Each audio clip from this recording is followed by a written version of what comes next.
রামচরিতম শ্রবণৈ রূপ ধারায়ণম। হে ভক্তগণ, এই দুর্লভ মানব জন্ম লাভ করে যেই মানুষ পুরুষোত্তম ভগবান শ্রীরামচন্দ্রের চরিত্র কথা শ্রবণ না করে, তার এ জন্মকে ধিক। ভগবান বললেন, এই অমৃতময় কথা শ্রবণ না করলে এই জগতের কর্মবন্ধন থেকে মুক্তি লাভ করা সম্ভব নয়। বলে দুর্লভ এই মানব জন্ম থেকে, এই মানব জন্মে যদি কেউ কর্মবন্ধন থেকে মুক্তি লাভ করতে চাও, তাহলে অবশ্যই ভগবান পুরুষোত্তম শ্রীরামচন্দ্রের কথা শ্রবণ করো। যেই কথা শ্রবণ না করলে এই মানব জীবনে কর্মবন্ধন থেকে মুক্তি লাভ করা যায় না।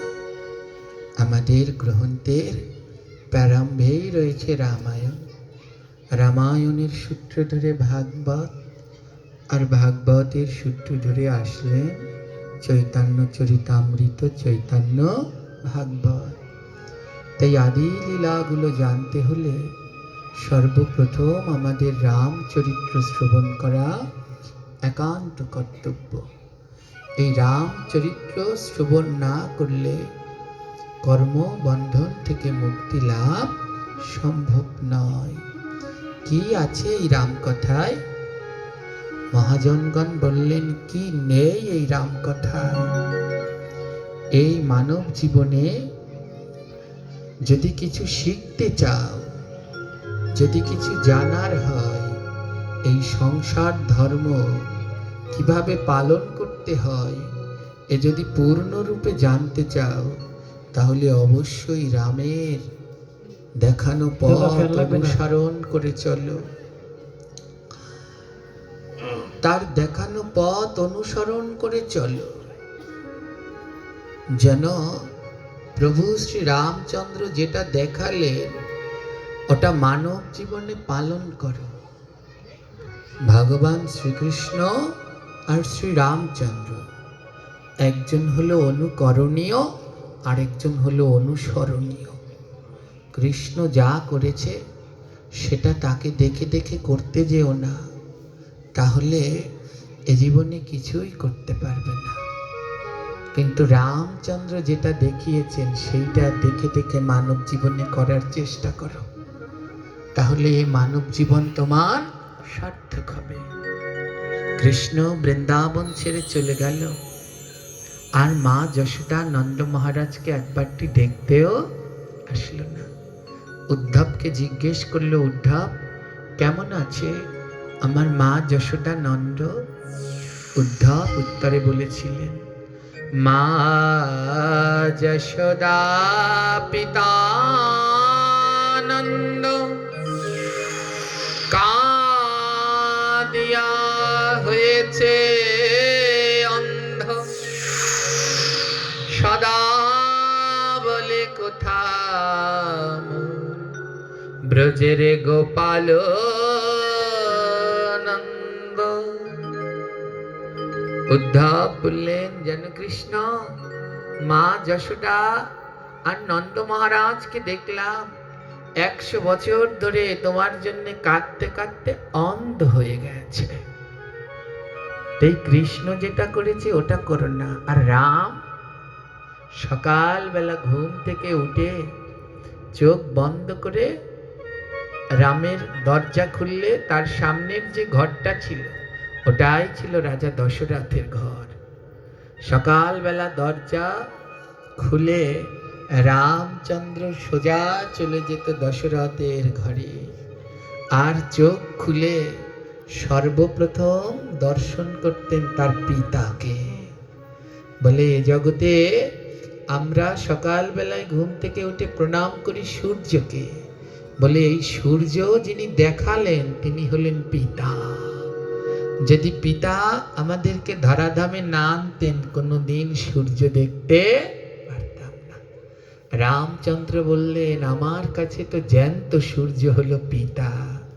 তাই সকালবেলা রামচন্দ্র ঘুম থেকে উঠে সবার আগে পিতাকে দর্শন করতেন, তবে পিতার বদন নয়। এমন জগৎকে শিক্ষা দিলেন, সকালবেলা ঘুম থেকে উঠে রামচন্দ্র সর্বপ্রথম পিতার রাতুল চরণ দুটি দর্শন করতেন।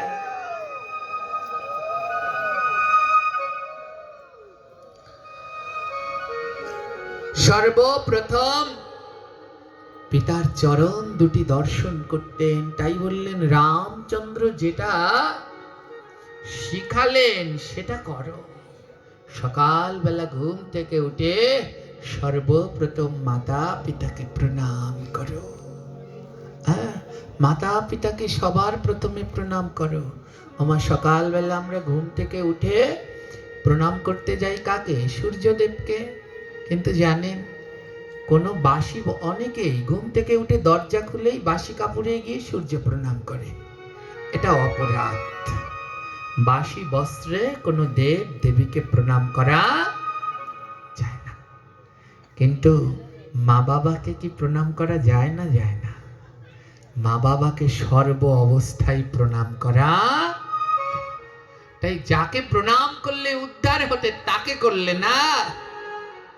তাই সবার আগে ওই চন্দ্র সূর্যের প্রণাম পরে করো, সবার আগে মাতা পিতাকে সকালবেলা ঘুম থেকে উঠে প্রণাম করো।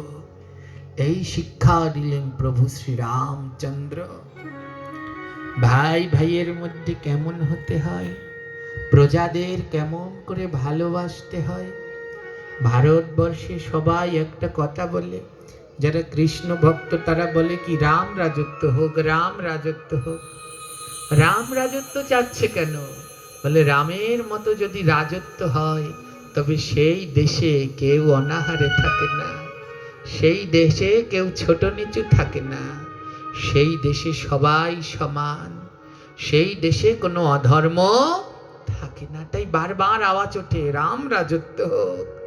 কারণ আমার রামচন্দ্রের মতো অমন নিষ্ঠাবান রাজত্ব জগৎ সংসারে আর কেউ করতে পারেনি। ধ্যান দিন, বলে ভাই ভাইকে কেমন ভালোবাসতে হয় শিখে নিন রামচন্দ্র থেকে। এ জগতে রামচন্দ্রেরা চার ভাই, রাম, লক্ষ্মণ, ভরত, শত্রুঘ্ন। কিন্তু হিসাবটা এমন হবে না, হবে কি, বড় থেকে ছোট। তাহলে হবে রাম, ভরত, লক্ষ্মণ, শত্রুঘ্ন। কিন্তু এরম কেউ বলে? সবাই বলে কি, রাম, লক্ষ্মণ। কেন জানেন? বলে, ভাই হলে রাম লক্ষ্মণের মতো হও। রাম আর লক্ষ্মণ এক মায়ের গর্ভে জন্মায়নি, কিন্তু তারপরও আজও বলে ভাই না যেন রাম লক্ষ্মণ। নিতাই আর গৌর এক মায়ের পেটে আসেনি, এক মায়ের উদারে আসেনি, কিন্তু আজ জগৎবাসী বলে, দেখো দুজনে গেলে মনে হয় নিতাই গৌর হেঁটে যায়। হ্যাঁ, বলে ভাই হলে এমন হয়েও। রামচন্দ্র সেই শিক্ষা দিলেন। আমরা তো অনেকবার লক্ষ্মণের কথা শুনেছি, আজ একবার ভরতের কথা শুনুন, যার সাথে ভাগবতের এই চরিত্রের বড় মিল বন্ধন রয়েছে। ভরত রামের কাছাকাছি থাকতেন না, কিন্তু রাম অন্ত প্রাণ, রাম অন্ত প্রাণ, রাম ছাড়া কিছুই বুঝতেন না। রামচন্দ্রকে যখন বনবাসে দেয়া হলো, ভরত তখন মামার বাড়িতে ছিল। মামার বাড়িতে থেকে এসে ভরত দেখে রাম নেই। পাগল হয়ে গেলেন ভরত, কোনো হিতাহিত জ্ঞান নেই, উন্মাদ হয়ে গেলেন, কোথায় আমার প্রভু, কোথায় আমার প্রভু। রামচন্দ্রকে খুঁজতে রওনা দিলেন। যে বেন নদী পার হয়ে গেছে, মনে আছে সেই বেন নদীর দুটো চরিত্র, মাধব পাটনি আর কিবট। লক্ষ্মণ যখন বেন নদীতে গেলেন, গিয়ে দেখে মাধব পাটনি, কিবট সবাই কাঁদছে। বলে, তোমরা কাঁদছো কেন? মাধব পাটনি বলছে এই পথ দিয়ে আমার সখা শ্রীরাম গেছে। কি বললে? সখা? বললে হ্যাঁ, আমার গোবিন্দ তো সখাই। হ্যাঁ, আমরা গোবিন্দ কৃষ্ণকে প্রণাম করার সময় কি বলি? কৃষ্ণ করুণা সিন্ধু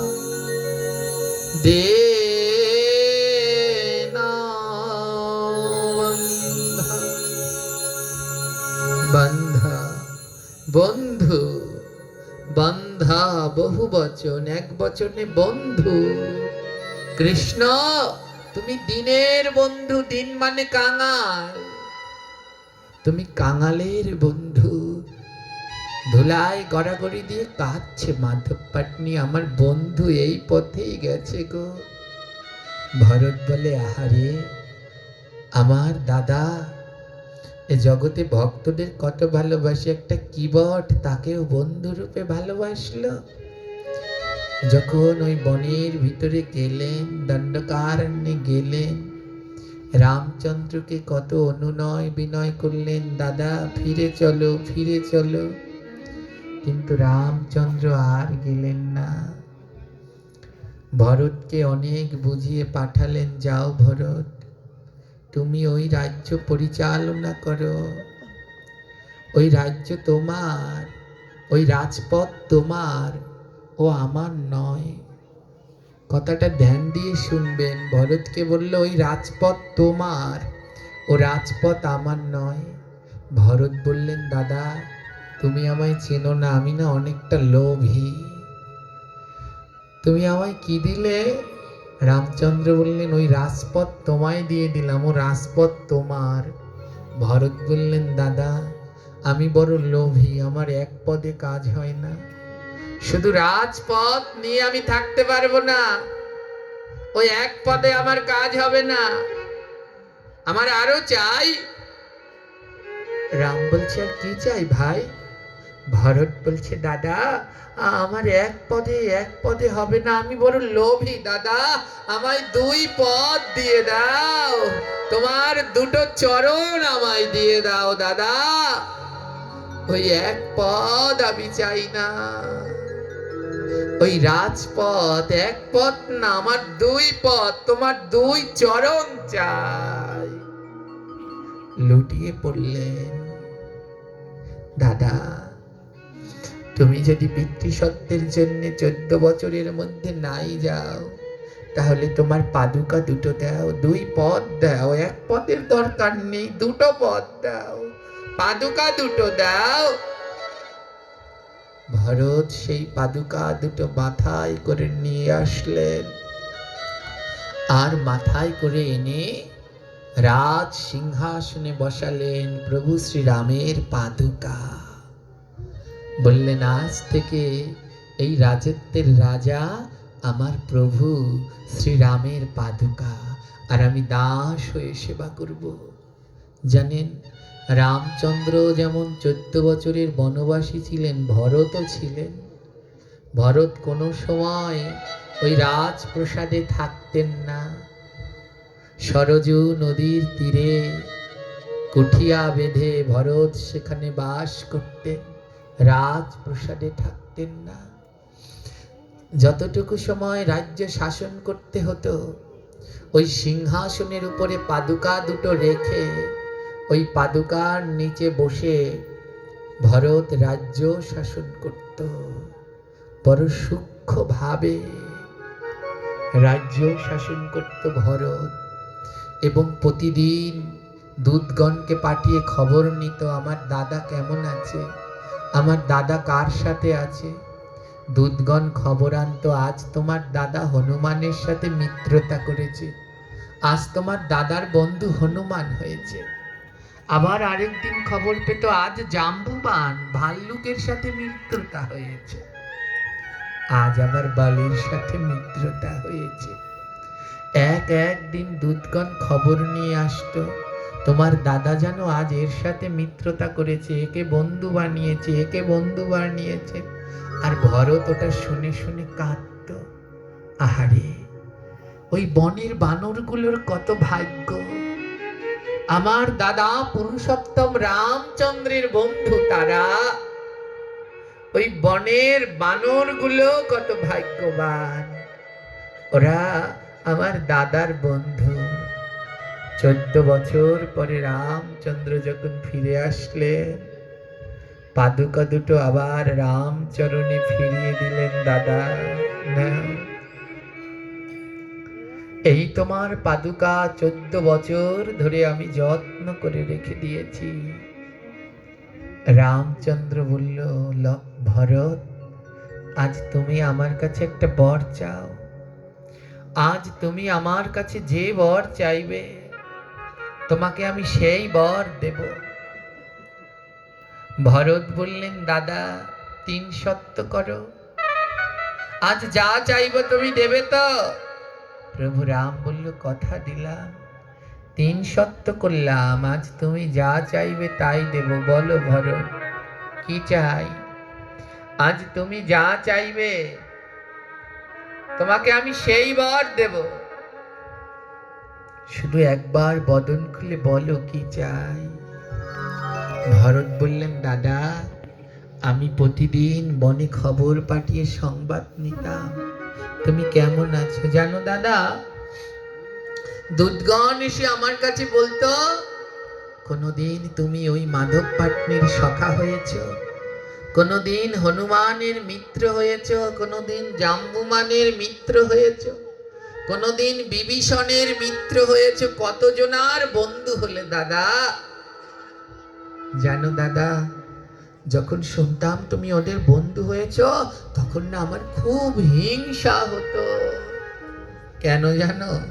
আমার বড় হিংসা হতো। কেন জানো? আমি তোমার ভাই, ভাই হয়ে 14 বছর তোমার সেবার সুযোগ পাইনি। আর ওরা বনের বানর হয়ে 14 বছর তোমার জন্য ফল মূল এনে তোমার সেবা দিয়েছে। দাদা, ওদের ভাগ্য কত ভালো, ওরা বানর হয়ে তোমার সেবা দিল, কিন্তু আমি ভাই হয়ে তোমার সেবা দিতে পারলাম না। তাই দাদা, তুমি যদি আমায় বর দিতে চাও, তাহলে আজকে আমায় এই বর দাও দাদা। ও দাদা, এই জন্মে তো আর হলো না, পরের জন্মে আমি যেন তোমার ভাই না, আমি যেন তোমার বন্ধু হতে পারি। হরি বল, হরি বল। দাদা, এই জন্মে ভাই হয়েছি বলে এই দায়িত্ব সামলাতে হয়েছে, পরের জন্মে যেন আর আমি ভাই হই না, পরের জন্মে যেন আমি তোমার বন্ধু হই। আমায় সেই আশীর্বাদ করে দাও, আমি বন্ধু হয়ে সদা সর্বদা তোমার পাশে পাশে থাকব। ভগবান বলল, বেশ, আগত দাপর যুগে আমি হব কৃষ্ণ, আর তুই আমার সব থেকে প্রিয় বন্ধু হবে, নাম হবে তোর সুদামা। ভরত, দাপর যুগে তুই সুদামা হয়ে জন্মগ্রহণ করবি। জগতে যতদিন চন্দ্র সূর্য থাকবে, জগৎবাসী মনে রাখবে কৃষ্ণ সুদামার কথা, কেউ ভুলবে না কৃষ্ণ সুদামার কথা। তুই যাপর যুগে আমার বন্ধু সুদামা হবি ভরত।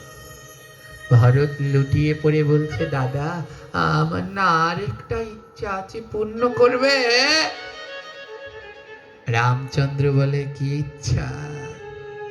ভরত বলছে, দাদা আমি তো দাপর যুগে তোমার বন্ধু সুদামা হব, কিন্তু দাদা কথা দাও আমি যেন কোনো ধনী বন্ধু না হই, আমি যেন কোনো ধনী বন্ধু না হই। কেমন বন্ধু হতে চাস? ভরত বলছে, দাদা আমি যেন জন্মে জন্মে কাঙাল হই গো, আমি যেন জন্মে জনমে কাঙাল হই গো। যেন জন্মে জন্মে কাঙাল হই গো। যেন জনমে জনমে কাঙাল